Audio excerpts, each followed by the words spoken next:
Dans les archives poussiéreuses du comté de Beaufort, en Caroline du Sud, un registre de plantation daté de 1843 contient une note énigmatique écrite à l'encre délavée. Le domestique Amadou a été vendu dans des circonstances urgentes. Ne jamais reprendre contact avec la famille Pemberton. Affaire classée par le shérif sans suite.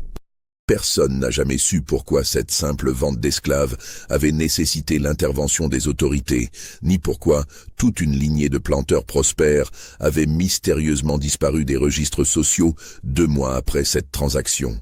Avant de découvrir ce qui s'est réellement passé dans cette plantation, abonnez-vous à cette chaîne et dites-nous en commentaire de quelle ville vous nous écoutez. Cette histoire va vous glacer le sang. L'automne de 1842 arrive tard dans les basses terres de Caroline du Sud. La chaleur étouffante persiste même en octobre, transformant les rizières en miroirs argentés sous un soleil implacable. Dans cette région, la richesse se mesure en hectares de terres cultivables et en nombre d'âmes possédées. Les planteurs forment une aristocratie fermée, jalouse de ses privilèges, obsédée par les apparences et le rang social. La plantation Willowbrook s'étend sur près de 2000 hectares le long de la rivière Combahee. 300 esclaves y travaillent, du lever au coucher du soleil, cultivant le riz qui enrichit son propriétaire, Ezekiel Pemberton. L'homme a 47 ans, le visage rougi par l'alcool et le soleil, les mains trop molles pour avoir jamais tenu autre chose qu'un verre de bourbon ou une cravache. Il a hérité Willowbrook de son père, qu'il avait lui-même hérité, perpétuant ainsi une lignée de maîtres qui n'ont jamais connu autre chose que le pouvoir absolu sur d'autres êtres humains. Pemberton vit dans une demeure coloniale à colonnes blanches, entourée de magnolias centenaires et de chênes drapés de mousse espagnole. Sa femme, Constance, est une femme fragile au teint pâle, qui passe ses journées dans le salon à broder et à superviser les domestiques. Leurs 3 enfants, Eleanor, âgée de 16 ans, William, 14 ans, et la petite Margaret, 9 ans, ont grandi dans l'opulence et l'ignorance du travail manuel. Pour eux, les esclaves ne sont pas vraiment des personnes, plutôt des meubles vivants dont on peut disposer à sa guise. La société de cette région fonctionne selon des codes rigides. Les planteurs se visitent, organisent des bals somptueux, parlent politique et commercent autour de cigares importés de Cuba. Leurs épouses comparent leurs bijoux, leurs robes venues de Paris, leurs enfants promis à de brillants mariages. Et sous cette surface polie et civilisée gronde une violence quotidienne, banalisée, considérée comme nécessaire au maintien de l'ordre. Les esclaves de Willowbrook vivent dans les quartiers, une rangée de cabanes en bois à 1 kilomètre de la grande maison. Ils se lèvent avant l'aube, travaillent au courbé dans l'eau des rizières, respirent les miasmes qui causent les fièvres. Le contremaître, un homme brutal nommé Silas Crawford, fait régner la discipline à coups de fouet et d'intimidation. Les punitions publiques sont fréquentes, destinées à servir d'exemple. Pemberton lui-même ne descend que rarement dans les champs. Il préfère exercer son autorité de manière plus insidieuse, plus personnelle. Il aime humilier, rabaisser, rappeler sa supériorité à tout moment. Contrairement à certains planteurs qui ignorent leurs esclaves ou les considèrent simplement comme des outils économiques, Pemberton semble tirer un plaisir particulier de leur dégradation psychologique. C'est dans ce contexte qu'arrive, à Willowbrook, à l'été de 1842, un esclave nouvellement acquis lors d'une vente aux enchères à Charleston. Le négrier qui l'amène à la plantation le présente sous le nom d'Amadou. L'homme mesure près d'1,90 m, possède une stature imposante, des traits anguleux et une peau d'un noir profond qui contraste avec celle, plus cuivrée, de la majorité des esclaves nés en Amérique. Ses yeux, surtout, frappent ceux qui le regardent. Un regard direct, presque insolent, que Pemberton remarque immédiatement. « Celui-là a besoin d'être dressé », déclare le maître en tournant autour du nouvel arrivant comme un acheteur évalue du bétail. Il a encore trop de fierté dans les yeux. Le négrier acquiesce, essuyant la sueur de son front. Il vient directement d'Afrique, monsieur Pemberton. capturé il y a 6 mois près de la côte. Parle à peine quelques mots d'anglais, mais il est fort, robuste. Il vous donnera des années de bon travail. Ce que le négrier ne dit pas, parce qu'il ne le sait pas lui-même, c'est qu'Amadou n'est pas un simple villageois capturé par des chasseurs d'esclaves. Son véritable nom est Amadou Ba, et il appartient à une caste guerrière Peul, ces pasteurs nomades qui contrôlent de vastes territoires en Afrique de l'Ouest. Fils d'un chef de clan, Amadou a grandi en apprenant l'équitation, le maniement de la lance, les stratégies de combat. Il parle plusieurs langues, connaît la poésie orale de son peuple, a participé à des raids contre des royaumes voisins. Sa capture s'est déroulée lors d'une embuscade tendue par des marchands côtiers en collaboration avec des traitants européens. Amadou escortait un troupeau vers le sud quand les assaillants ont surgi. Le combat a été bref mais violent. Ses compagnons ont été tués. Lui, assommé par un coup à la tête, s'est réveillé enchaîné dans la cale d'un navire négrier. La traversée de l'Atlantique a duré 2 mois. 2 mois d'obscurité, de puanteur, de cris et de morts. Un tiers des captifs n'a pas survécu. Amadou a survécu en se forçant à manger la bouillie infecte qu'on leur jetait, en économisant ses forces, en observant, en apprenant. Il a compris que sa survie dépendrait de sa capacité à paraître docile, tout en préservant son esprit intact. À Charleston, on l'a lavé, huilé, exposé sur une estrade comme une bête de somme. Pemberton l'a acheté pour $800, un prix élevé qui reflète sa force physique évidente. Dès les premiers jours à Willowbrook, Amadou comprend le fonctionnement de cette société nouvelle et monstrueuse. Il observe tout. Les relations entre esclaves, les habitudes du maître, la disposition des bâtiments, les allées et venues des contremaîtres.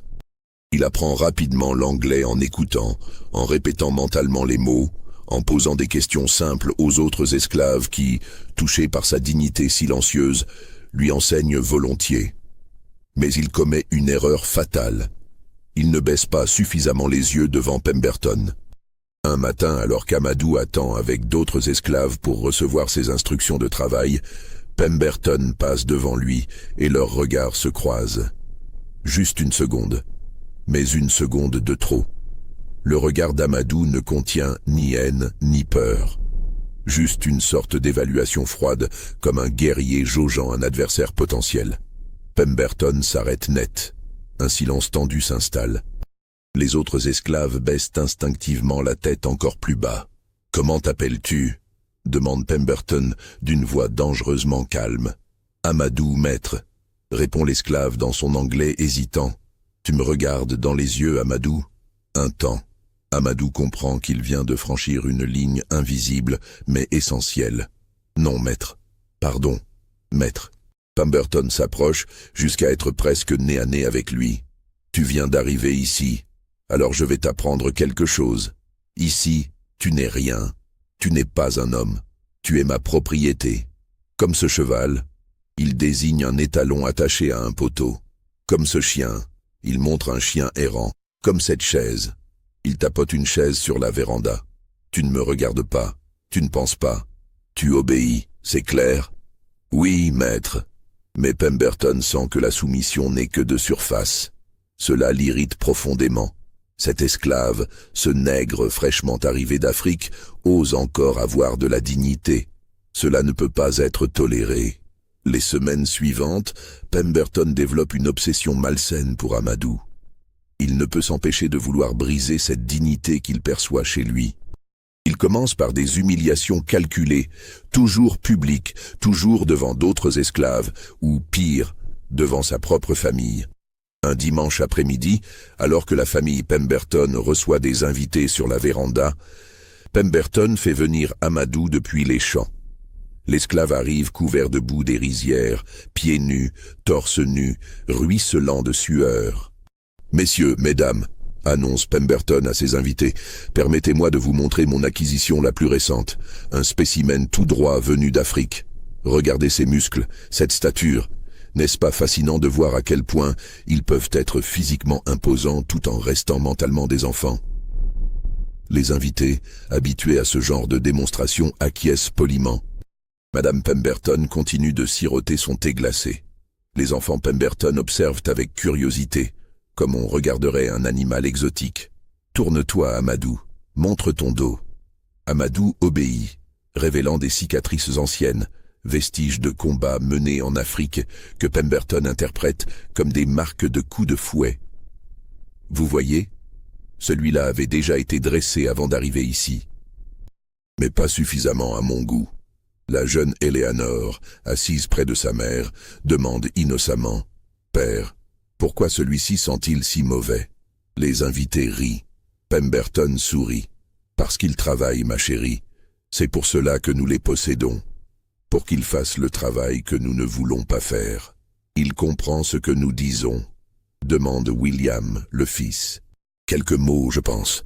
N'est-ce pas, Amadou? Tu comprends que tu es moins qu'un chien dans cette maison ?» Amadou reste immobile, les yeux fixés sur un point invisible devant lui, mais ses mâchoires se contractent imperceptiblement. Pemberton le remarque et sourit plus largement. « Tu peux retourner au champ. » Ce genre de scène se répète presque chaque semaine. Pemberton trouve toujours de nouvelles façons d'humilier Amadou. Il le fait manger dans une gamelle posée par terre comme un animal. Il lui ordonne de ramper sur les mains et les genoux pour venir recevoir ses instructions. Il l'oblige à chanter des chansons stupides devant les autres esclaves. Il le frappe pour des fautes imaginaires. Les autres esclaves de Willowbrook observent avec un mélange de pitié et de peur. Ils reconnaissent en Amadou quelque chose de différent, une force intérieure qui refuse de se briser malgré les humiliations répétées. Certains l'admirent, d'autres le craignent, sachant que sa présence pourrait attirer l'attention. Si cette cruauté vous fait frissonner, likez cette vidéo et dites-nous en commentaire ce que vous pensez qu'il va se passer. L'histoire ne fait que commencer. Une vieille esclave nommée Ruth, qui travaille aux cuisines de la grande maison depuis 40 ans, prend Amadou à part un soir. « Écoute-moi bien, fils. Je sais ce que tu es. Je le vois dans tes yeux. Tu n'es pas comme nous. Tu viens d'un endroit où tu étais quelqu'un. Mais ici, tu n'es rien. Et plus tu résistes, même silencieusement, plus il va s'acharner sur toi. J'ai vu des hommes comme toi. Ils finissent tous brisés ou morts. » Amadou la regarde avec respect. « Dans mon pays, grand-mère, un guerrier qui se soumet devient un esclave dans son propre cœur. Même si mon corps est enchaîné, mon esprit reste libre. » Ruth secoue la tête tristement. « Ton esprit libre ne vaut rien si ton corps est mort. Fais attention, fils. Le maître Pemberton n'est pas juste cruel, il est dangereux parce qu'il aime la cruauté. Mais Amadou ne peut pas se résoudre à ramper complètement. Chaque humiliation le renforce dans sa détermination silencieuse. Il continue d'observer, d'apprendre, de planifier, même s'il ne sait pas encore ce qu'il planifie exactement. L'incident qui change tout se produit 3 mois après l'arrivée d'Amadou à Willowbrook. C'est un samedi soir de novembre. Pemberton organise un dîner pour célébrer une récolte particulièrement profitable.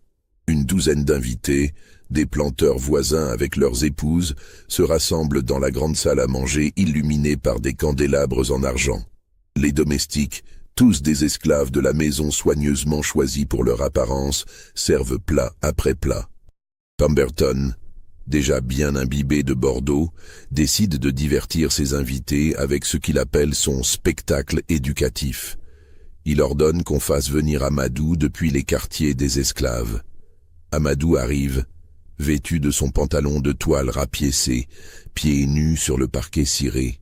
Les conversations s'interrompent, tous les yeux se tournent vers lui. « Messieurs, mesdames », déclare Pemberton en se levant, un peu vacillant, « je vous présente mon Africain sauvage.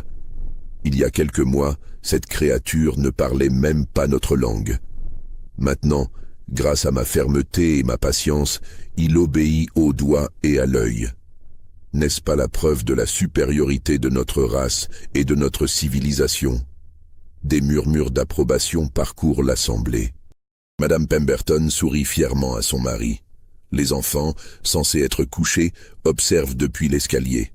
Amadou, à genoux. L'esclave s'agenouille lentement. « Maintenant, dis à nos invités combien tu es reconnaissant de vivre ici, sous ma protection bienveillante. Un long silence, les invités attendent, amusés. Pemberton sourit, savourant le moment. Amadou lève les yeux. Et pour la première fois depuis des mois, il regarde Pemberton droit dans les yeux. Son regard est froid, calculateur, rempli d'une intelligence aiguë qui glace soudainement l'atmosphère. Puis il parle, pas en anglais, mais dans sa langue peul, d'une voix profonde et mélodieuse qui résonne dans la salle silencieuse. Les mots coulent, rythmés, presque hypnotiques. Personne ne comprend ce qu'il dit, mais le ton est clair. Ce n'est pas une supplication, c'est une déclaration, une condamnation. Pemberton, déstabilisé, sent son sourire se figer. « Qu'est-ce que tu dis, nègre ?» Parle anglais. Amadou continue, imperturbable. Il récite en réalité un chant guerrier de son peuple, un chant qui parle de vengeance, d'honneur et de justice. Il parle de ses ancêtres qui ont vaincu des armées, de sa propre légitimité en tant que guerrier et chef, du caractère temporaire de toute oppression. Un invité, le colonel Rutherford, rompt le silence inconfortable. « Pemberton, votre nègre devient insolent. Il faudrait le corriger immédiatement. » Pemberton, rouge de colère et d'humiliation devant ses invités, saisit la cravache que les domestiques gardent toujours à portée de main près de la porte. « Tu oses me défier devant mes invités ?» Il frappe. Une fois, 2 fois, 3 fois. Les coups pleuvent sur le dos, les épaules, les bras d'Amadou qui reste à genoux, immobile, ne produisant pas un son. Son silence est plus éloquent que des cris. Il fixe toujours Pemberton avec ce regard de défi glacé. « Arrêtez, Ézéchiel !» C'est Constance qui parle, bouleversée malgré ses années d'accoutumance à la violence de la plantation. Les enfants regardent. Pemberton s'arrête haletant, le visage écarlate. Il réalise qu'il a perdu le contrôle devant ses invités, ce qui constitue une humiliation sociale presque aussi grave que l'insolence de l'esclave. « Sortez-le d'ici », ordonne-t-il à 2 domestiques. « Emmenez-le au fouet demain matin. 50 coups, publiquement. » Amadou est traîné dehors. L'atmosphère du dîner est irrémédiablement gâchée. Les invités partent plus tôt que prévu, gênés par la scène dont ils ont été témoins. Cette nuit-là, dans sa chambre, Pemberton ne trouve pas le sommeil. L'image du regard d'Amadou le hante. Pour la première fois de sa vie, il a vu dans les yeux d'un esclave, non pas de la peur, mais du mépris. Un mépris pur et cristallin qui le dérange profondément. Le lendemain matin, toute la plantation est rassemblée pour assister à la punition. C'est une pratique courante, destinée à servir d'exemple. Amadou est attaché au poteau de flagellation, dos nu. Silas Crawford, le contremaître, prépare le fouet en cuir tressé. Pemberton regarde depuis la véranda entouré de sa famille. Il veut voir cette fierté enfin brisée. Les 50 coups sont administrés méthodiquement. Amadou ne crie pas. Pas une seule fois. Son dos se lacère, le sang coule, mais il reste silencieux. Ce silence terrifie les autres esclaves plus que des hurlements ne l'auraient de fait. Il leur rappelle que cet homme n'est pas comme eux, qu'il vient d'un monde où la douleur physique ne suffit pas à briser un guerrier. Pemberton, observant depuis sa position élevée, sent une peur irrationnelle s'insinuer en lui. Il se dit que ce n'est qu'un esclave, qu'il est le maître, que la loi, la société, tout le soutient. Mais cette peur persiste, inexplicable et dérangeante. Dans les semaines qui suivent, une tension palpable s'installe à Willowbrook. Amadou retourne au champ, portant les marques du fouet, comme un guerrier porte ses cicatrices de bataille. Il ne parle presque plus, même aux autres esclaves. Il travaille avec une efficacité mécanique, mange en silence, dort seul dans un coin de la cabane qu'il partage avec 8 autres hommes, mais il observe. Constamment, il observe les habitudes de Pemberton. Comment le maître sort chaque matin exactement à la même heure pour inspecter les champs. Comment il revient pour le déjeuner, puis fait sa sieste quotidienne entre 1h et 3h de l'après-midi. Comment il préfère le bourbon au whisky et commence à boire dès 4h. Comment il devient prévisiblement plus agressif après son 5e verre. Il observe la famille. Comment Constance passe ses après-midi dans le jardin, entourée de ses rosiers. Comment Éléonore étudie le piano dans le salon chaque jour, entre 2 et 4 heures. Comment William joue souvent près des écuries avec les fils du contremaître. Comment la petite Margaret a peur des orages et court se réfugier dans les jupes de sa mère au moindre coup de tonnerre. Il observe les contremaîtres, leurs tournées, leurs habitudes, leurs faiblesses. Silas Crawford aime parier au combat de coq le dimanche. Son adjoint, un dénommé Peters, fume de l'opium qu'il achète clandestinement à un marin de Charleston. Il observe la disposition de la plantation. Les chemins, les accès, les points d'eau, les zones boisées, les marécages. Il note mentalement chaque détail, construisant une carte précise dans son esprit. Et pendant ce temps, Pemberton devient de plus en plus obsédé par cet esclave qui refuse de se briser complètement. Un soir, lors d'un souper en famille, le jeune William demande innocemment « Père, pourquoi l'Africain ne parle jamais ?»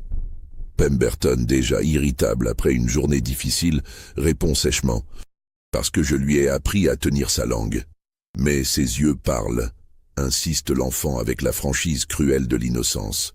Ils disent qu'ils vous détestent. Un silence glacial s'abat sur la table. Constance pâlit. Éléonore regarde son assiette. La petite Margaret commence à pleurer sans comprendre pourquoi. Pemberton se lève brusquement, faisant tomber sa chaise. « Va dans ta chambre. » Immédiatement. William obéit, effrayé. Mais ces mots résonnent dans l'esprit de Pemberton. L'enfant a raison. Cette haine silencieuse est devenue palpable. Et Pemberton ne sait pas comment la combattre. Il commence à avoir des cauchemars. Dans ses rêves, Amadou le regarde avec ses yeux froids et calculateurs. Parfois, dans le rêve, l'esclave parle dans cette langue étrangère incompréhensible et Pemberton se réveille en sueur, le cœur battant. Il envisage de vendre Amadou. Ce serait la solution logique, se débarrasser de cet esclave perturbateur. Mais son orgueil l'en empêche. Vendre Amadou serait admettre sa défaite, reconnaître qu'un simple nègre l'a déstabilisé. Les autres planteurs le sauraient. On se moquerait de lui dans les clubs de Charleston. Non, il doit briser Amadou complètement, détruire cette dignité qui refuse de mourir. Il intensifie donc les humiliations. Il fait fouetter Amadou pour des raisons de plus en plus futiles. Un regard jugé trop direct, une pause perçue comme trop longue. Une réponse donnée trop lentement. Il le force à travailler 18 heures par jour. Il réduit ses rations. Il l'oblige à dormir enchaîné. Les autres esclaves commencent à murmurer. Cette cruauté excessive dépasse même les normes brutales de la plantation. Ruth, la vieille cuisinière, tente d'intervenir indirectement en servant secrètement de la nourriture supplémentaire à Amadou. D'autres esclaves partagent discrètement leur maigre ration avec lui. Un respect silencieux se développe pour cet homme qui refuse de plier, mais aussi une peur croissante. Ils sentent tous qu'une catastrophe approche. Cette confrontation entre le maître obsédé et l'esclave indomptable ne peut se terminer que dans le sang. Un incident particulièrement révélateur se produit un après-midi de décembre. Pemberton, accompagné de sa fille Éléonore et du colonel Rutherford en visite, inspecte les travaux de réparation d'un fossé d'irrigation. Amadou fait partie de l'équipe assignée à cette tâche. Le colonel, un homme cultivé qui a voyagé en Europe, observe Amadou avec curiosité. Pemberton, cet esclave, a une stature vraiment remarquable. Et son visage? Il y a quelque chose d'aristocratique dans ses traits. Pensez-vous qu'il pourrait avoir été quelqu'un d'important dans sa tribu avant d'être capturé? Pemberton ricane. Important? C'est du bétail, Rutherford. Peut-être qu'il était le plus gros bœuf du troupeau, mais il reste du bétail. Éléonore, qui observe Amadou depuis plusieurs semaines avec une fascination troublée typique des jeunes filles élevées dans l'ignorance et la cruauté banalisée, demande « Père, croyez-vous qu'il pense comme nous ?» Bien sûr que non, ma chérie. Ces créatures ont des cerveaux primitifs. Ils ressentent la douleur, la faim, la peur, comme les animaux. Mais la pensée complexe, la moralité, l'honneur, ce sont des attributs de l'homme blanc civilisé. À ce moment précis, Amadou, qui creuse à quelques mètres, lève brièvement les yeux. Son regard croise celui d'Eleanor. La jeune fille voit dans ses yeux une intelligence aiguë, une compréhension totale de la conversation, et une condamnation silencieuse qui la glace jusqu'aux os. Elle détourne rapidement le regard, troublée d'une manière qu'elle ne peut pas nommer. Cette nuit-là, elle fait un cauchemar. Dans son rêve, elle est celle qui est vendue aux enchères, exposée, humiliée, achetée. Et Amadou est celui qui observe depuis une véranda blanche, sirotant du thé glacé. Elle se réveille en sanglots et court dans la chambre de ses parents. Pour la première fois de sa vie, Eleanor Pemberton a entrevu l'humanité de ceux que sa famille possède, et cette révélation la terrifie car elle implique leur propre monstruosité. L'hiver de 1843 arrive, inhabituellement froid pour la Caroline du Sud. En janvier, un gel rare s'abat sur la région, endommageant une partie des cultures. Pemberton, inquiet pour ses revenus, devient encore plus irritable et tyrannique. Les dommages causés par le gel sont considérables. Les jeunes plants de riz, normalement protégés par les eaux tièdes des rizières, ont gelé dans leurs tiges. Les prévisions de récolte chutent de 40%. Pour un homme comme Pemberton, dont le train de vie luxueux dépend entièrement des revenus de la plantation, c'est une catastrophe financière imminente. Il commence à boire plus tôt dans la journée. Ses colères deviennent imprévisibles et violentes. Les domestiques de la maison marchent sur des œufs, craignant de déclencher ses furies. Constance passe de plus en plus de temps enfermée dans sa chambre, prétextant des migraines. Les enfants sont envoyés chez des cousins à Charleston pour les protéger de l'atmosphère toxique qui règne désormais à Willowbrook. Dans ce contexte de tension extrême, Pemberton cherche désespérément à retrouver un sentiment de contrôle. Et son obsession pour Amadou atteint des sommets pathologiques. Il passe des heures à observer l'esclave depuis la véranda, un verre de bourbon à la main, étudiant chaque mouvement, chaque geste, comme s'il cherchait une faille, une preuve de faiblesse.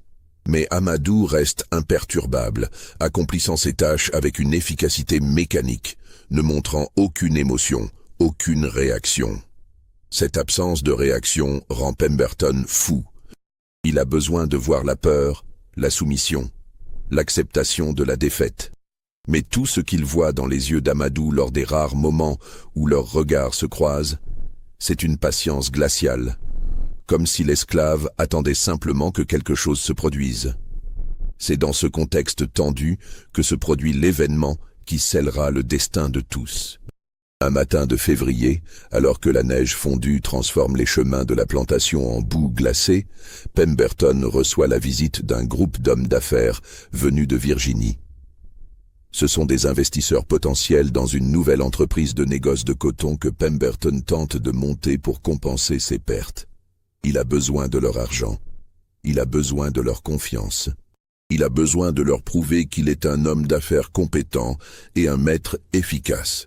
Il décide d'organiser ce qu'il appelle une démonstration d'efficacité managériale pour impressionner ses invités. L'idée lui vient après son 3e verre de bourbon du matin.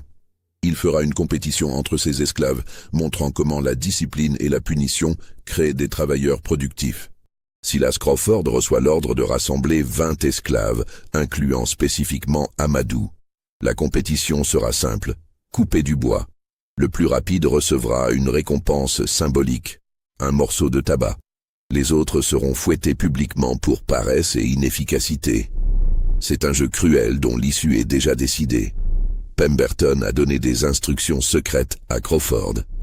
S'assurer qu'Amadou reçoive une hache émoussée, qu'on lui assigne les bûches les plus dures à fendre, qu'on le place dans une position désavantageuse. Le maître veut son humiliation complète devant témoins, une preuve définitive de sa domination. Les invités se rassemblent sur la véranda vers 10 heures du matin. Ils sont 5.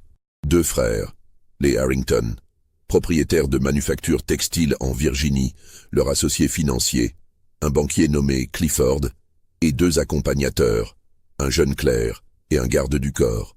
Pemberton leur sert du whisky importé et des cigares cubains, pendant que les esclaves sont positionnés dans le jardin arrière, chacun devant un tas de bûches à fendre. Le froid mord la peau. La respiration forme des nuages de vapeur dans l'air glacial. Les esclaves, pieds nus et à peine vêtus, tremblent visiblement. « Messieurs, déclare Pemberton d'une voix forte, ce que vous allez observer ici est la démonstration de principes de gestion que j'applique depuis des années. La discipline, la compétition et la punition appropriée créent l'excellence. Ces principes sont applicables non seulement à la gestion d'esclaves, mais à toute entreprise commerciale. » Il fait signe à Crawford. Le contremaître crie « Commencez !» Les haches se lèvent et s'abattent. Le bois éclate sous les coups répétés. Les esclaves travaillent avec une intensité désespérée, sachant ce qui attend les perdants. Leurs muscles se tendent. La sueur coule malgré le froid. Les respirations deviennent haletantes. Amadou travaille avec une concentration totale, mais son hache, délibérément émoussée, rebondit sur les bûches dures qu'on lui a assignées. Il doit frapper 3, 4 fois pour obtenir ce que les autres obtiennent en un coup. Ses mains, déjà abîmées par des mois de travail brutal, saignent bientôt, rendant la poignée de la hache glissante. Les invités observent avec intérêt, commentant entre eux sur l'efficacité relative des différents esclaves. Pour eux, c'est du divertissement, une curiosité anthropologique. Après 15 minutes de travail acharné, Crawford siffle la fin. Les résultats sont comptabilisés. Un esclave nommé Moses a fendu le plus de bûches. Amadou est avant-dernier, juste devant un vieil homme nommé Samuel, dont l'âge avancé ralentit les mouvements. Pemberton sourit, satisfait. « Vous voyez, messieurs, même les spécimens les plus impressionnants physiquement peuvent être rendus dociles et productifs avec la discipline appropriée. Regardez celui-ci, il désigne Amadou. Il mesure près de 2 mètres, possède la force de 2 hommes. Mais sans discipline, sans la main ferme du maître, cette force ne vaut rien. Il fait signe au contremaître. Amenez-les ici pour leur correction. Les 8 derniers, 10 coups chacun. Les esclaves désignés s'avancent lentement, le visage résigné. Ils ont vécu cela trop souvent. La douleur est prévisible, supportable, si on ne résiste pas. Il faut juste survivre jusqu'à ce que ce soit terminé. Mais quelque chose est différent aujourd'hui. Peut-être est-ce l'air glacial qui rend tout plus vif, plus réel. Peut-être est-ce la présence de ces étrangers qui transforment leur souffrance en spectacle. Peut-être est-ce simplement que l'accumulation de mois d'humiliation a atteint un point critique. Pemberton prend lui-même le fouet. Il veut impressionner ses invités avec son autorité personnelle. Le premier esclave est attaché au poteau. Les coups tombent, précis et cruels. L'homme gémit mais ne crie pas. Mais les invités observent, certains avec une curiosité clinique, d'autres avec un malaise mal dissimulé. Les esclaves sont fouettés un par un. Quand vient le tour d'Amadou, Pemberton s'arrête et se tourne vers ses invités. Celui-ci est spécial, messieurs. Il vient directement d'Afrique. Un sauvage qui avait besoin d'être civilisé. Quand je l'ai acheté il y a 6 mois, il osait me regarder dans les yeux. Imaginez la présomption de cette créature. Les invités rient impoliment. Pemberton se rapproche d'Amadou, qui se tient debout, immobile, les yeux fixés devant lui. Mais j'ai un talent, messieurs. Le talent de briser les plus fiers, de transformer les rebelles en serviteurs obéissants. Regardez-le maintenant. Docile, soumis. Une démonstration parfaite de mes méthodes. C'est à ce moment précis qu'Amadou fait quelque chose d'inattendu. Il se tourne lentement pour faire face à Pemberton. Leurs yeux se rencontrent. Et pour la première fois depuis des semaines, Amadou sourit. Ce n'est pas un sourire de soumission ou de folie. C'est un sourire froid, calculé, qui contient des mois de patience, d'observation, de planification silencieuse. Un sourire qui dit « J'ai attendu ce moment ». Pemberton sent un frisson glacé lui parcourir l'échine. Il y a quelque chose dans ce sourire qui le terrifie, plus que toute menace verbale ne pourrait le faire. « À genoux !» ordonne-t-il, sa voix trahissant une nervosité qu'il tente de masquer. Amadou ne bouge pas. « À genoux !» hurle Pemberton levant le fouet. Lentement, très lentement, Amadou s'agenouille, mais ses yeux ne quittent jamais ceux de Pemberton. C'est une obéissance qui ressemble à une menace. Pemberton lève le fouet, mais sa main tremble légèrement. Il sent les regards de ses invités sur lui, attend leur approbation. Il frappe. 1 fois, 2 fois, 3 fois. Les coups pleuvent sur le dos déjà marqué d'Amadou. Et c'est là qu'Amadou parle, en anglais parfait, sans la moindre trace d'accent hésitant, avec une diction claire et une grammaire impeccable qui choque tous ceux qui l'entendent. Vous pensez que ces coups me brisent, mais chaque coup que vous donnez ne fait que me renforcer dans ma certitude que vous êtes un homme faible. Le fouet s'arrête en plein mouvement. Pemberton reste figé, incapable de traiter ce qu'il vient d'entendre. Les invités échangent des regards confus. Les autres esclaves retiennent leur souffle. Amadou continue, sa voix calme et mesurée, comme s'il donnait une conférence. Dans mon pays, j'étais Amadou Ba, fils de Mamadou Ba, chef du clan des pasteurs Peuls de la région de Fouta Djallon. J'ai commandé 100 guerriers. J'ai jugé des différends entre villages. J'ai négocié avec des rois.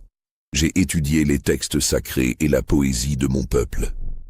Il se relève lentement, malgré les ordres aboyés par les contremaîtres. Il se tient debout, droit malgré la douleur, et regarde Pemberton de toute sa hauteur. Vous, Ézéchiel Pemberton, vous n'avez rien accompli dans votre vie. Vous avez hérité de la richesse volée par votre père et votre grand-père. Vous n'avez jamais construit quoi que ce soit. Vous n'avez jamais créé quoi que ce soit. Vous frappez des hommes enchaînés et vous vous sentez puissant. Mais je vais vous dire quelque chose que vous savez déjà au fond de vous-même. Il fait un pas vers Pemberton. Les contremaîtres se précipitent, mais quelque chose dans l'attitude d'Amadou les fait hésiter. Vous êtes un lâche, vous êtes un parasite, et vous êtes terrifié parce que vous savez que sans vos chaînes, vos fouets et vos lois injustes, vous ne seriez rien face à des hommes comme moi. Des hommes réels. Des guerriers.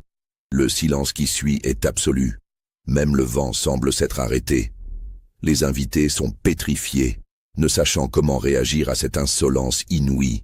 Les esclaves n'osent pas bouger, partagés entre une admiration terrifiée et la peur des représailles qui vont nécessairement suivre. Pemberton, lui, est devenu d'un blanc crayeux. Sa main qui tient le fouet tremble violemment. Pendant un moment, on dirait qu'il va s'effondrer. Puis la rage prend le dessus, une rage alimentée par l'humiliation totale devant ses invités, devant ses contremaîtres, devant ses propres esclaves. « Saisissez-le !» hurle-t-il d'une voix stridente. « Enchaînez-le, cet esclave sera fouetté jusqu'à la mort demain matin à l'aube. Que tous les nègres de cette plantation soient présents pour voir ce qui arrive à ceux qui osent défier leur maître. » Silas Crawford et 3 autres hommes se jettent sur Amadou. Il ne résiste pas, mais il faut la force des 4 hommes pour le maîtriser, tant sa stature est imposante.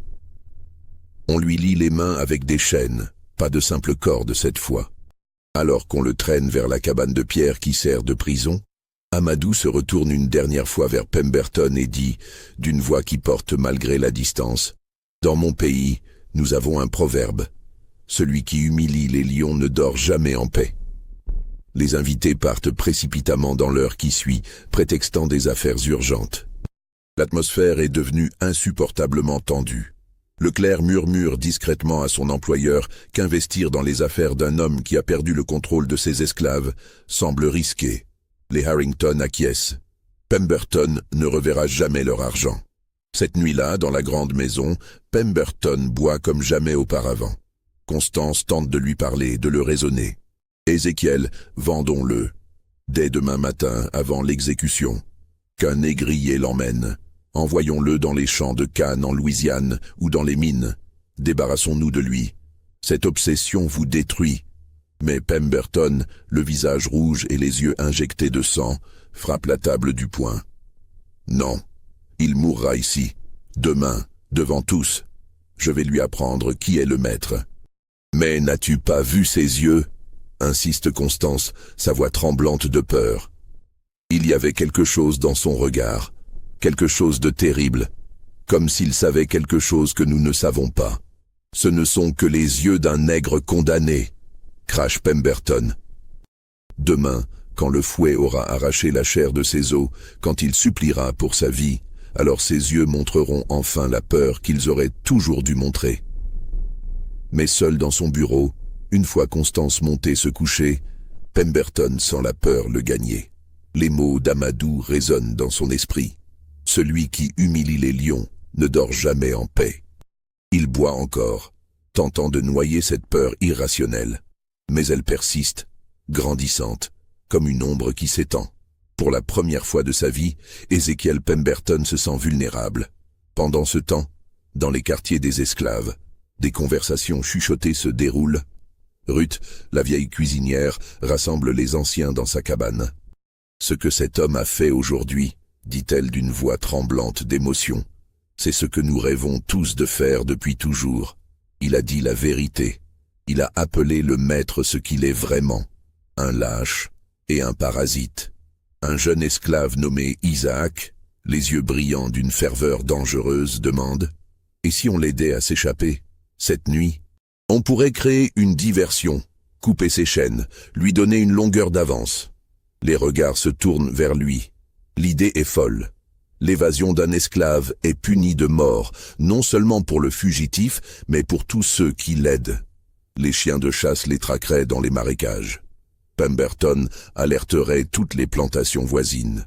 La patrouille des Blancs pauvres, toujours heureuse d'avoir une excuse pour exercer leur violence, se lancerait à sa poursuite.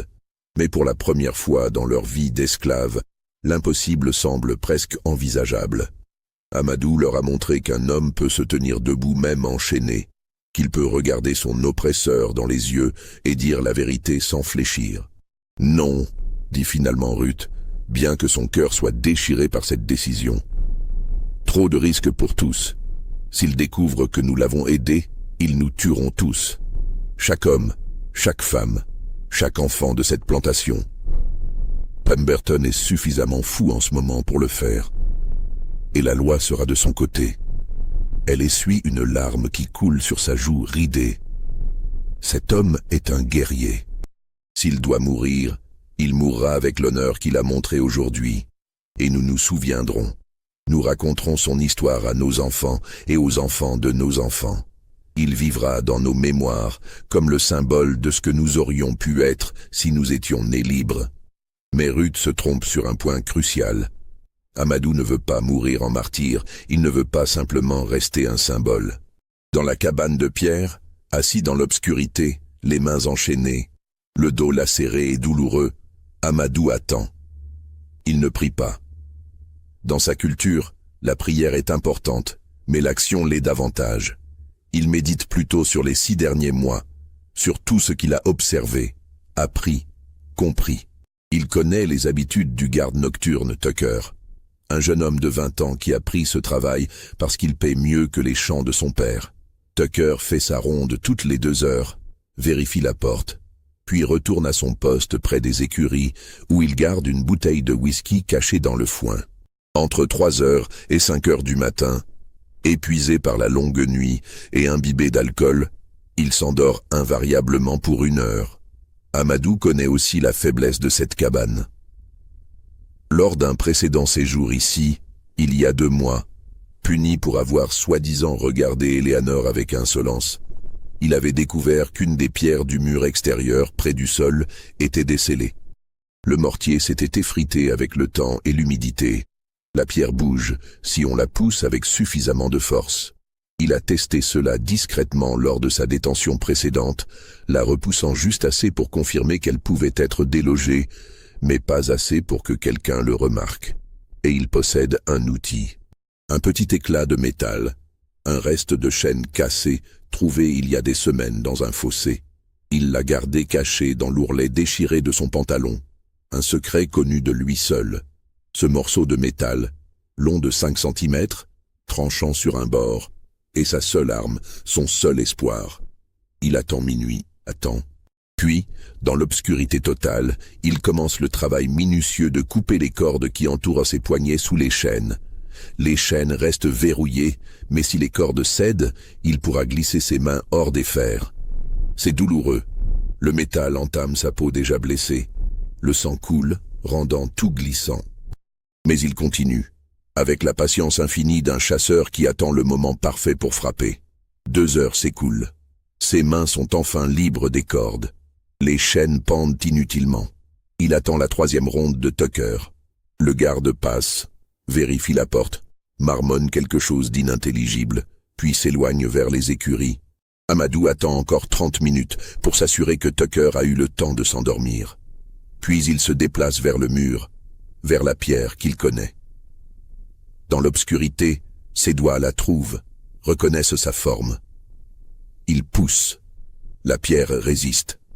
Il pousse plus fort, utilisant sa force considérable. La pierre bouge légèrement. Il travaille pendant 1 heure, poussant, tirant, élargissant l'ouverture. Ses doigts saignent, ses muscles brûlent, mais il persiste. Finalement, la pierre cède, créant un trou juste assez large pour qu'un homme de sa taille puisse se glisser à travers s'il se contorsionne douloureusement. Il sort dans l'air glacial de la nuit. La lune est cachée par des nuages, ce qui est un avantage. Il reste immobile un moment, écoutant, s'assurant que personne n'a entendu. Le silence n'est brisé que par le chant des criquets et le ronflement lointain de Tucker. Amadou pourrait s'enfuir maintenant. Courir vers les marécages, tenter de rejoindre les communautés marronnes dont Ruth lui a parlé en secret. Des groupes d'esclaves fugitifs qui vivent cachés dans les zones inhabitables, survivant tant bien que mal, toujours en fuite mais au moins libres. Mais quelque chose en lui refuse cette option. Pas après les 6 mois d'humiliation systématique. Pas après avoir été traité comme un animal, frappé pour le divertissement, forcé à ramper et à subir des indignités qui eussent déshonoré le moindre guerrier de son peuple. Pemberton a pris plus que sa liberté. Il a tenté de lui prendre sa dignité, son humanité, son âme même. Et même si Amadou sait rationnellement que la vengeance est dangereuse, que la fuite serait plus sage, quelque chose de plus profond, de plus ancien, l'appelle. Dans sa culture, un guerrier déshonoré doit laver cet affront. Ce n'est pas une question de haine personnelle. C'est une question d'équilibre cosmique, de justice qui doit être restaurée. Il se dirige vers la grande maison, silencieux comme une ombre malgré sa stature imposante. Il a observé cette bâtisse pendant des mois, connaît chaque fenêtre, chaque porte, chaque grincement de plancher. Il sait que la fenêtre de la cuisine, celle que Ruth laisse toujours légèrement entr'ouverte pour aérer pendant la nuit, n'est jamais verrouillée. Il s'approche de la maison, longeant les zones d'ombre, évitant les endroits éclairés par la lumière résiduelle des fenêtres. Un chien domestique remue la queue en le voyant, le reconnaissant comme quelqu'un qui lui a donné des restes de nourriture auparavant. La fenêtre de la cuisine s'ouvre silencieusement. Amadou se hisse à l'intérieur, ses pieds nus ne faisant aucun bruit sur le plancher de bois. Il reste immobile un moment, écoutant les sons de la maison endormie. Des ronflements viennent de l'étage, probablement ceux de Pemberton, lourds de tout l'alcool consommé durant la soirée. Amadou connaît le chemin. Il a servi dans cette maison à plusieurs occasions, portant des meubles, déplaçant des objets lourds. Il sait que pour atteindre la chambre principale, il doit traverser le salon, monter l'escalier central en évitant la 5e marche qui grince, tourner à gauche dans le couloir, et c'est la 2e porte. Il se déplace comme un fantôme, son entraînement de guerrier et de chasseur lui permettant de se déplacer sans faire le moindre bruit, malgré son poids et sa taille. Chaque pas est calculé, posé avec précision. L'escalier, la 5e marche, il l'enjambe. Le couloir, la 2e porte. Il pose sa main sur la poignée. Son cœur bat fort mais pas de peur. C'est l'excitation du chasseur qui est sur le point de confronter sa proie. Il tourne la poignée. La porte s'ouvre sans bruit. La chambre est plongée dans l'obscurité, à peine éclairée par la lumière faible de la lune qui filtre à travers les rideaux épais. L'odeur de l'alcool flotte dans l'air. Pemberton est allongé sur le dos, ronflant bruyamment, complètement inconscient. Constance dort à ses côtés, tournée sur le côté, respirant doucement. Amadou entre, refermant la porte derrière lui.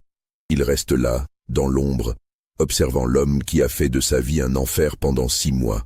L'homme qui l'a acheté comme du bétail, qui l'a humilié devant sa famille, qui l'a fouetté, qui a tenté de briser son esprit et son corps, il pourrait le tuer maintenant. Ce serait facile. Un oreiller sur le visage, ses mains puissantes autour du cou, une fin rapide et violente. Pemberton ne se réveillerait même pas avant qu'il soit trop tard. Mais Amadou n'est pas un meurtrier. Dans sa culture, tuer un homme endormi est déshonorant, même si cet homme est un ennemi. Un guerrier affronte ses adversaires face à face, les yeux dans les yeux. Et plus important encore, Amadou comprend quelque chose de fondamental. La mort de Pemberton ne changerait rien au système qui permet à des hommes comme lui d'exister. Un autre planteur rachèterait Willowbrook. Les esclaves continueraient à souffrir. Rien ne changerait vraiment. Non. Ce qu'Amadou veut, c'est quelque chose de plus profond. Il veut que Pemberton vive avec la terreur. Il veut briser l'illusion de sécurité et de contrôle absolu sur laquelle repose l'existence du planteur. Il veut planter une graine de peur qui grandira et le rongera de l'intérieur. Il s'approche du lit, se penche vers Pemberton et parle, d'une voix basse mais claire en anglais, « Ezekiel Pemberton, réveille-toi ». Pemberton marmonne dans son sommeil éthylique. Amadou répète plus fort, « Réveille-toi, il est temps de voir ton jugement ».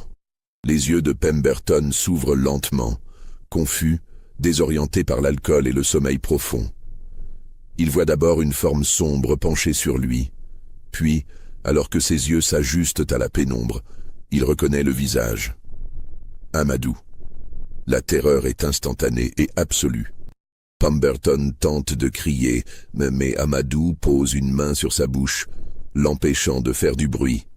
L'autre main tient l'éclat de métal près de son visage, pas comme une menace directe, mais comme un rappel de ce qui pourrait arriver.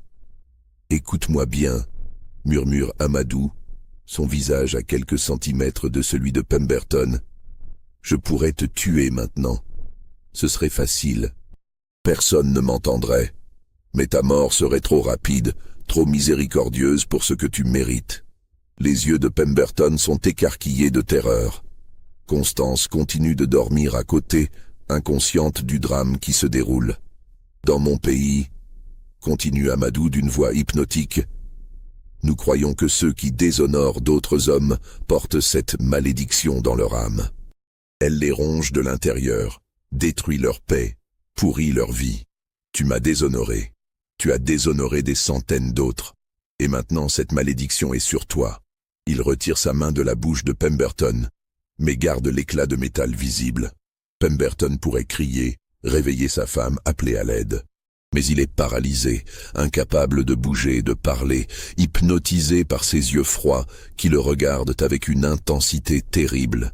« Chaque nuit, » murmure Amadou, « quand tu fermeras les yeux, tu te demanderas si je suis revenu.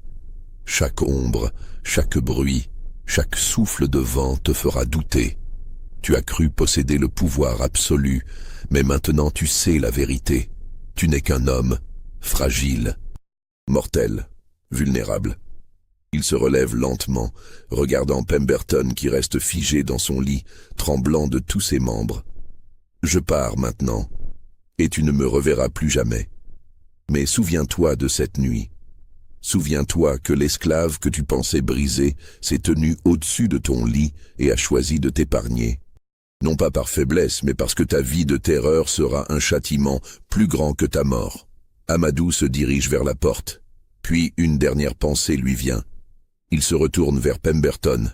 « Et si jamais tu racontes ce qui s'est passé cette nuit, personne ne te croira. Ils penseront que l'alcool et la culpabilité te font délirer. Qui croirait qu'un esclave enchaîné dans une prison de pierre a pu s'échapper, entrer dans ta chambre et repartir comme un fantôme ?» Sur ces mots, il disparaît dans le couloir, laissant Pemberton seul avec sa terreur. Ce qui se passe ensuite dans la chambre n'est connu que de Pemberton et de sa femme.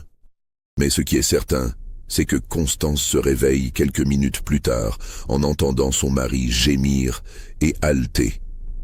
Elle allume une bougie et le trouve assis dans le lit, le visage d'un blanc crayeux, les yeux fixes, tremblant violemment. Ézéchiel, qu'est-ce qui ne va pas? Pemberton ne répond pas immédiatement. Il regarde autour de lui, cherchant des traces de la présence d'Amadou. Mais il n'y a rien. Aucun signe. Était-ce réel? Était-ce un cauchemar provoqué par l'alcool et la culpabilité? J'ai eu un mauvais rêve, parvient-il finalement à articuler. Mais ses mains continuent de trembler. Son cœur bat à un rythme fou, si fort qu'il résonne dans ses oreilles. Une douleur sourde irradie dans sa poitrine, montant vers son bras gauche. Il porte la main à son torse, grimaçant. « Ézéchiel !» Constance est maintenant complètement réveillée, alarmée par l'état de son mari. « Tu es tout pâle. Je vais chercher de l'aide. » Mais avant qu'elle ne puisse bouger, Pemberton saisit son bras avec une force désespérée. « Non, attends. » Il essaie de parler, de lui dire ce qui s'est passé, mais les mots ne viennent pas. Comment expliquer? Comment décrire ce qu'il a ressenti en voyant l'esclave qu'il pensait avoir emprisonné se tenir au-dessus de son lit comme un juge prononçant une sentence? La douleur dans sa poitrine s'intensifie. Il a du mal à respirer. La pièce tourne autour de lui. Les mots d'Amadou résonnent encore dans son esprit. Tu n'es qu'un homme, fragile, mortel, vulnérable. Je ne peux pas respirer, halète-t-il. Constance se précipite hors de la chambre, criant pour réveiller les domestiques. Ruth arrive en premier, suivie par 2 autres servantes. Elle trouve Pemberton effondré dans son lit, le visage tordu de douleur, une main crispée sur sa poitrine. « Allez chercher le docteur Harcourt », ordonne Constance, hystérique. « Vite, mon mari se meurt !» Un domestique galope vers Charleston à travers la nuit. Mais quand le médecin arrive 3 heures plus tard, au lever du soleil, Ézéchiel Pemberton est déjà mort. Le docteur Harcourt, un homme expérimenté qui a soigné les familles de planteurs pendant 30 ans, examine le corps avec attention. Il note dans son rapport « Décès survenu approximativement à 3 heures du matin. Symptômes cohérents avec une attaque cardiaque. Le défunt présentait des facteurs de risque, consommation excessive d'alcool, mode de vie sédentaire, tempérament colérique. » Mais dans une note privée, qu'il n'inclura pas dans le rapport officiel, il écrit quelque chose de plus troublant, expression faciale inhabituelle. Le défunt semble avoir été saisi par une terreur extrême avant le décès. Pupilles dilatées, muscles faciaux contractés, en une grimace de peur. Dans ma carrière, je n'ai vu de telles expressions que chez des hommes confrontés à quelque chose d'absolument terrifiant. Impossible de déterminer si cette peur a provoqué l'attaque cardiaque ou si elle était simplement concomitante. Quand on se rend à la cabane de Pierre pour préparer l'exécution d'Amadou prévue à l'aube, le garde Tucker fait une découverte qui le rend hystérique. La porte est toujours fermée, le verrou en place. Mais à l'intérieur, la cabane est vide. Les chaînes pendent, inutiles. La pierre descellée révèle un trou à peine assez large pour qu'un homme puisse s'y glisser. C'est impossible.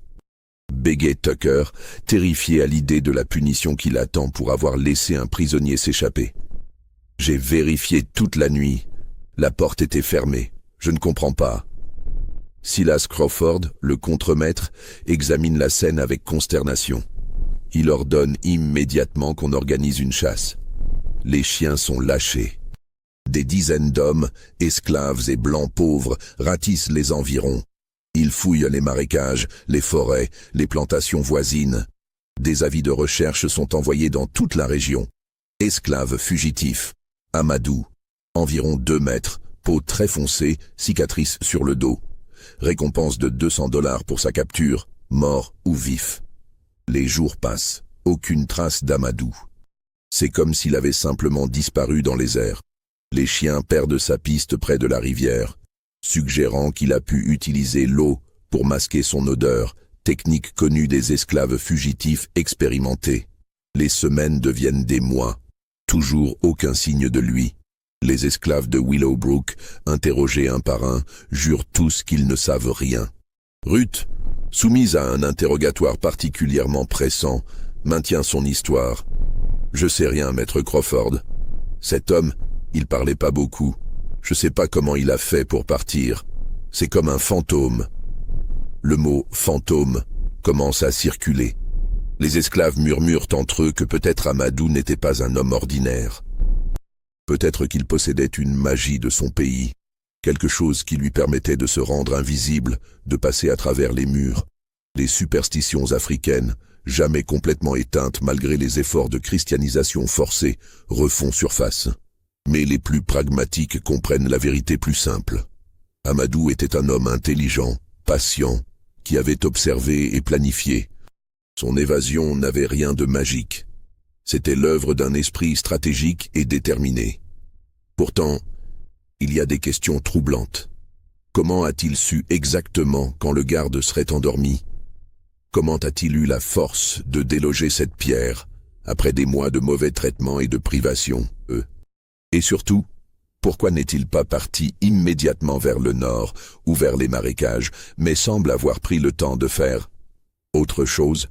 Constance Pemberton devient la source de rumeurs encore plus étranges. Dans son état de choc et de deuil, elle raconte une histoire que personne ne prend vraiment au sérieux.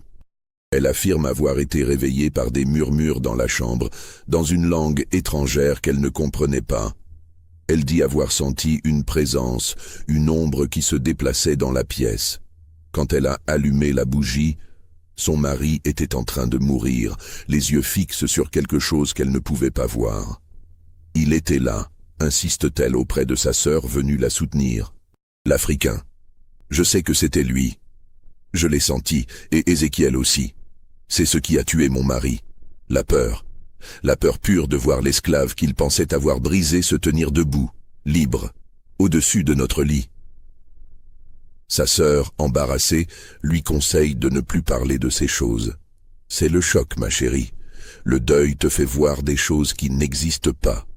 Ton mari est mort d'une attaque cardiaque. C'est triste, mais naturel pour un homme de son tempérament et de ses habitudes. Mais Constance sait ce qu'elle a ressenti. Et cette conviction la hantera jusqu'à sa propre mort, 3 ans plus tard, dans un asile pour maladies nerveuses. Eleanor, la fille aînée, maintenant âgée de 17 ans, développe une peur morbide de l'obscurité et une fascination troublée pour l'histoire d'Amadou. Elle interroge les esclaves, essayant de comprendre qui était vraiment cet homme. Ce qu'elle apprend la bouleverse.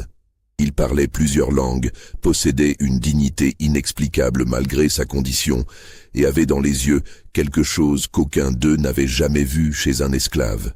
Il était comme un prince déchu, lui dit Ruth lors d'une conversation secrète. Dans son pays, il était quelqu'un. Ici, on a essayé d'en faire rien, mais on ne peut pas vraiment détruire ce que quelqu'un est au fond de lui. Cette révélation change Eleanor. Pour la première fois de sa vie, elle comprend viscéralement que les esclaves ne sont pas des objets, pas des animaux, mais des personnes avec des histoires, des dignités, des humanités aussi riches que la sienne. Cette prise de conscience est si déstabilisante qu'elle ne peut plus vivre dans le Sud. Elle épousera plus tard un commerçant abolitionniste du Massachusetts et deviendra une partisane discrète du mouvement anti-esclavagiste sans jamais oublier les yeux froids et dignes d'Amadou. William et Margaret, plus jeunes, portent des souvenirs fragmentés de cette période. Des images de leur père devenant de plus en plus colériques, de cet esclave imposant que leur père semblait haïr avec une intensité particulière, de la nuit où tout a basculé. Ces souvenirs les hanteront différemment. William deviendra un homme anxieux, méfiant, qui ne possédera jamais d'esclaves et quittera le Sud dès qu'il le pourra. Margaret développera des cauchemars récurrents qui ne disparaîtront qu'à l'âge adulte. 2 mois après la mort de Pemberton, Willowbrook est vendue à un planteur de Géorgie nommé Thurston. Constance ne peut plus supporter de vivre dans cette maison. Chaque ombre lui rappelle cette nuit terrible. Chaque craquement du plancher la fait sursauter. Les esclaves de Willowbrook sont dispersés lors de la vente. Certains vont en Louisiane, d'autres en Alabama. D'autres restent en Caroline du Sud, mais dans différentes propriétés. Cette dispersion est déchirante pour les familles, mais elle a un effet inattendu. Elle répand l'histoire d'Amadou à travers tout le Sud. Partout où vont ces esclaves, Il raconte l'histoire du guerrier africain qui a refusé d'être brisé, qui a défié son maître publiquement, qui s'est échappé d'une prison verrouillée et dont la simple présence aurait tué le planteur de terreur. L'histoire se transforme, s'embellit avec chaque nouvelle narration. Dans certaines versions, Amadou devient un géant de 3 mètres. Dans d'autres, il possède des pouvoirs magiques hérités de sorciers africains. Dans d'autres encore, il mène maintenant une armée d'esclaves fugitifs dans les marécages, préparant une révolte. Ces histoires, bien sûr, terrifient les planteurs blancs qui en entendent des échos. Elles alimentent leur pire cauchemar, que les esclaves ne soient pas vraiment soumis, que sous la surface de la servitude bouillonne une rage et une dignité qui pourraient à tout moment exploser. Mais elles inspirent les esclaves.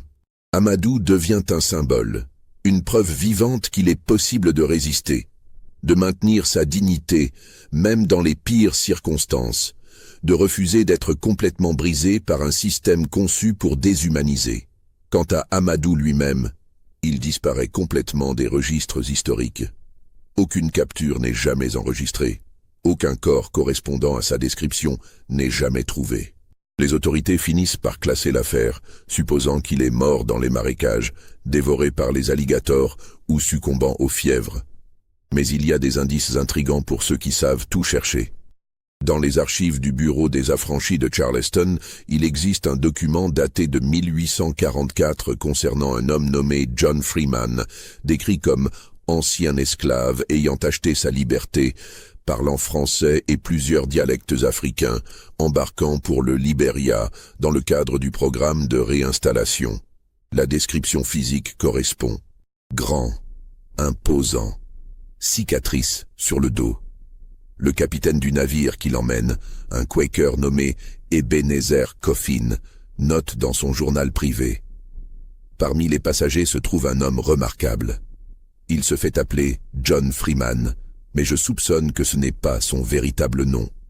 Il porte lui-même comme un prince, parle avec une éloquence inhabituelle et possède dans ses yeux quelque chose que je n'ai vu que chez les hommes qui ont survécu à des épreuves terribles. Il ne parle jamais de son passé, mais son dos porte les marques du fouet. Quand je lui demande pourquoi il retourne en Afrique, il me répond simplement « J'ai des comptes à rendre chez moi. Des histoires à raconter, des leçons à transmettre. Je ne poserai pas plus de questions. Certains hommes ont gagné le droit au silence sur leur passé. Est-ce Amadou? Impossible de le prouver avec certitude. Mais l'idée est réconfortante. Qu'il ait pu s'échapper, rejoindre les rares communautés d'affranchis du Nord, accumuler l'argent nécessaire pour acheter officiellement sa liberté sous une fausse identité, et finalement retourner en Afrique. S'il a vraiment atteint le Libéria, qu'est-il devenu? A-t-il tenté de retourner dans son Fouta-Djallon natal? A-t-il retrouvé sa famille? Ou les années passées dans l'esclavage avaient-elles tellement changé le monde et lui-même qu'un retour véritable était impossible? Ces questions restent sans réponse, perdues dans les silences de l'histoire. Aujourd'hui, plus de 180 ans plus tard, les ruines de Willowbrook se dressent encore dans les basses terres de Caroline du Sud, envahies par les palmettos et les vignes sauvages. La grande maison a brûlé lors de la guerre civile, ne laissant que des colonnes noircies et des fondations de briques qui disparaissent lentement sous la végétation. Les cabanes d'esclaves ont depuis longtemps pourri et se sont effondrées, retournant à la terre qui a bu leur sueur et leur sang pendant des générations. Les historiens locaux connaissent l'histoire de la plantation, ou du moins sa version officielle. Dans les musées de Charleston, on peut trouver quelques documents. Le registre de vente original mentionnant l'achat d'un esclave nommé Amadou pour $800 en juin 1842. Le certificat de décès d'Ezekiel Pemberton daté du 5 février 1843. Les documents de vente de Willowbrook par Constance Pemberton 2 mois plus tard. Mais il y a des lacunes troublantes dans ces archives. Des pages ont été arrachées du registre de plantation. Le rapport complet du shérif sur la disparition d'Amadou n'existe plus, remplacé par une simple note. Esclave fugitif. Recherches infructueuses. Affaire classée. Les témoignages des esclaves interrogés à l'époque ont disparu, comme si quelqu'un, à un moment donné, avait voulu effacer certains détails, enterrer certaines vérités trop dérangeantes. Les descendants d'esclaves de la région racontent encore l'histoire d'Amadou lors de réunions familiales, de célébrations culturelles, de moments où l'histoire non écrite se transmet oralement comme elle l'a toujours été. Dans leur version, Amadou est un héros, un symbole de résistance indomptable face à l'oppression absolue. Son histoire est racontée aux enfants pour leur enseigner que la dignité ne peut jamais être complètement volée, que même dans les pires circonstances, l'esprit humain peut rester libre. Les descendants des planteurs blancs, quand ils mentionnent l'histoire, ce qui est rare, la présentent différemment. Pour eux, c'est une tragédie regrettable, une histoire de chaos qui a détruit une famille respectable. Ils minimisent la cruauté de Pemberton, suggèrent qu'Amadou était peut-être dangereux ou instable, impliquent que la mort du planteur était simplement un malheureux accident de santé sans lien avec les événements de cette période. La vérité, comme toujours dans l'histoire de l'esclavage américain, se trouve quelque part entre ces narratives contradictoires, dans les zones d'ombre que les documents officiels ne capturent jamais vraiment. Ce qui reste indiscutable, ce sont les faits suivants. En février 1843, Ezekiel Pemberton, propriétaire prospère de la plantation Willowbrook, est mort subitement d'une attaque cardiaque à l'âge de 47 ans. Quelques heures après avoir ordonné l'exécution publique d'un esclave. Cet esclave, connu sous le nom d'Amadou, a disparu de sa cellule verrouillée la même nuit dans des circonstances jamais complètement expliquées. Aucune trace de lui n'a jamais été retrouvée malgré des recherches extensives. La famille Pemberton s'est dispersée dans les mois suivants, traumatisée d'une manière qui dépasse la simple explication d'un deuil normal. Ces faits sont dans les archives. Ils sont vérifiables. Mais ce qu'ils signifient vraiment, ce que les silences entre les mots nous disent, cela reste à jamais sujet à interprétation. Était-ce justice? Était-ce vengeance? Étaient-ce simplement les conséquences inévitables d'un système fondé sur la cruauté et la déshumanisation? Amadou a-t-il réellement confronté Pemberton cette nuit-là? Ou le planteur est-il mort de causes naturelles aggravées par la culpabilité et la peur? La présence dans la chambre était-elle réelle ou le produit d'hallucinations alcooliques et d'une conscience coupable? Nous ne le saurons jamais avec certitude. Et peut-être est-ce mieux ainsi. Ce que nous savons, c'est que l'histoire d'Amadou, vraie dans ses grandes lignes, même si les détails précis restent flous, représente une vérité plus large sur l'ère de l'esclavage. Ce n'était pas juste des chiffres dans des livres d'histoire ou des concepts abstraits de systèmes économiques. C'étaient des personnes réelles, des oppresseurs réels avec des noms, des familles, des dîners élégants et des consciences sélectives qui leur permettaient de brutaliser d'autres êtres humains tout en se considérant comme des gens civilisés et moraux. Et des opprimés réels avec leurs propres histoires, leur propre dignité, leur propre culture riche, leurs propres moyens de résistance qui ne sont pas toujours documentés dans les archives officielles, mais qui existaient néanmoins. Ezekiel Pemberton a voulu briser un guerrier et a découvert trop tard que certains esprits ne peuvent pas être brisés, seulement temporairement enchaînés. Et quand ces chaînes se brisent, même juste dans l'espace de quelques heures, les conséquences peuvent être terribles et irréversibles. L'histoire officielle raconte que l'esclavage s'est terminé avec la guerre civile et le 13e amendement. Mais les petites histoires, les histoires personnelles comme celle d'Amadou, révèlent une vérité plus nuancée. La résistance n'a jamais cessé. Elle prenait simplement des formes que les maîtres ne s'attendaient pas à voir. Des formes subtiles, patientes, psychologiques. Parfois, cette résistance prenait la forme du travail délibérément mal fait. Parfois, c'étaient des chants codés, transmettant des informations sur les routes d'évasion vers le nord.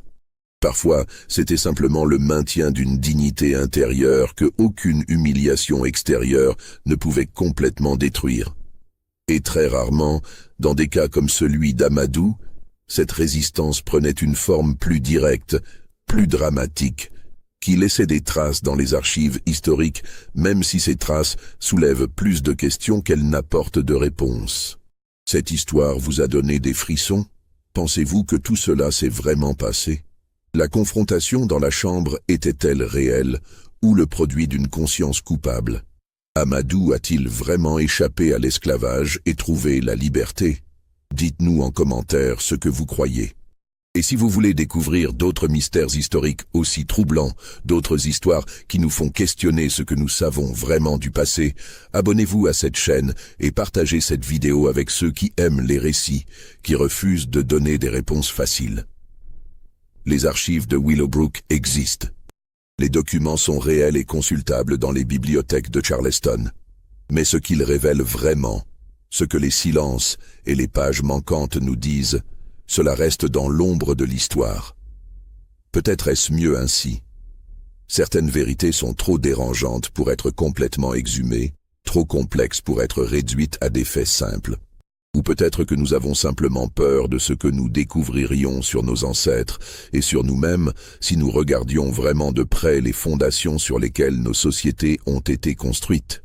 L'histoire d'Amadou nous rappelle que derrière chaque statistique de l'esclavage, il y avait une personne avec un nom, une histoire, une culture, une dignité. Et que parfois, très rarement, ces personnes trouvèrent des moyens de se dresser, de refuser d'être réduites à des objets, de réclamer leur humanité, même au risque de leur vie. Cela s'est-il passé exactement comme raconté ici? Probablement pas dans tous les détails. L'histoire est toujours une reconstruction, une interprétation de fragments incomplets. Mais est-ce que quelque chose comme ça aurait pu se passer? Absolument. Les conditions étaient là, les personnes étaient là, les motivations étaient là, et c'est ce qui rend cette histoire si troublante et si puissante. Elle est juste assez ancrée dans la réalité historique pour être plausible, juste assez mystérieuse pour laisser place à l'imagination, juste assez ambiguë pour que chacun puisse tirer ses propres conclusions. Amadou Ba, guerrier Peul, esclave à Willowbrook, fugitif jamais capturé, peut-être émigré au Libéria, ou peut-être mort dans les marécages de Caroline du Sud quelques jours après son évasion, ou peut-être devenu autre chose, quelqu'un d'autre, dans un endroit où personne ne penserait à le chercher. Nous ne le saurons jamais avec certitude, et peut-être que c'est exactement comme il l'aurait voulu.